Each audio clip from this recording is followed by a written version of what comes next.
for joining me for That's the Way It Is. I'm your host, BC. Today we're going to talk about Elk City, Oklahoma. Something very interesting happened there. And every now and then you come across a story and it follows the holiday season. You're like, you know what? That was really nice.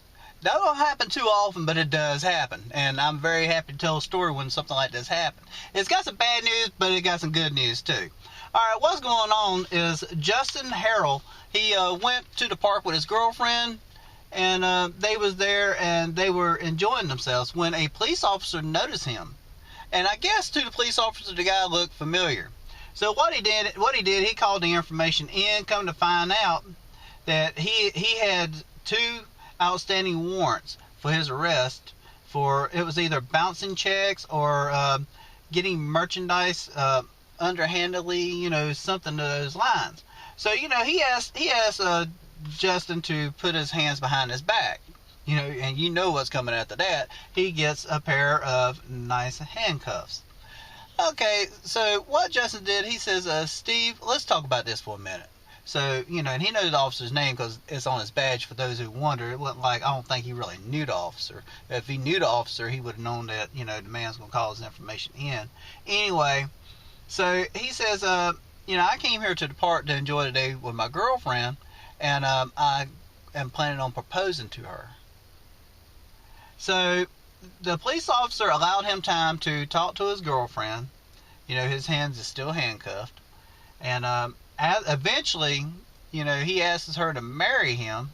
And she evidently was reluctant at first. I mean, who wouldn't be? I mean, the guy who you consider your boyfriend is there with handcuffs on. I mean, he's asking you to marry him. You're like, what's the future going to hold? I mean, really. Anyway, eventually she says yes. And he asked the police officer, please remove the ring out of his pocket and give it to his girlfriend, which the officer did. And, this is, I mean, you can look at it, yeah, it's pretty bad, and, you can look at it like, yeah, that's interesting. I thought it was interesting because, even though the guy was in trouble, he was still thinking about what his future held. And, that's something that we all should do. Even though we're having problems today, and, and we all do. We all have problems. We all facing things. And, that doesn't mean that that's what the future is going to hold. And I hope that, they do get married. I hope he works this year out with the court system, because the court record shows that he had 2 outstanding warrants in 2 counties at that. So it wasn't just 1 county, it was 2 counties. So, and I think it's really great that he was actually thinking about his future. And like I said, we all should, because we don't know what the future holds. We don't know what God has in store for us tomorrow. But we do know that whatever it is, that he's going to be there with us.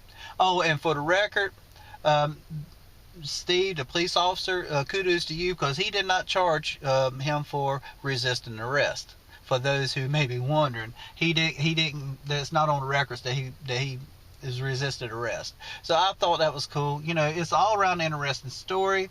I think it has, a good makings for a good example on what we all should look at, because, we all have dark days, and, we all go through a stage, or most people go through a stage of a depression. But you know what?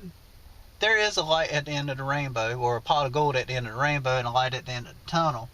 And, you just need to hand it over to God, lay it at his feet, and says, thank you, Lord, and keep trucking, because he's going to be taken care of then.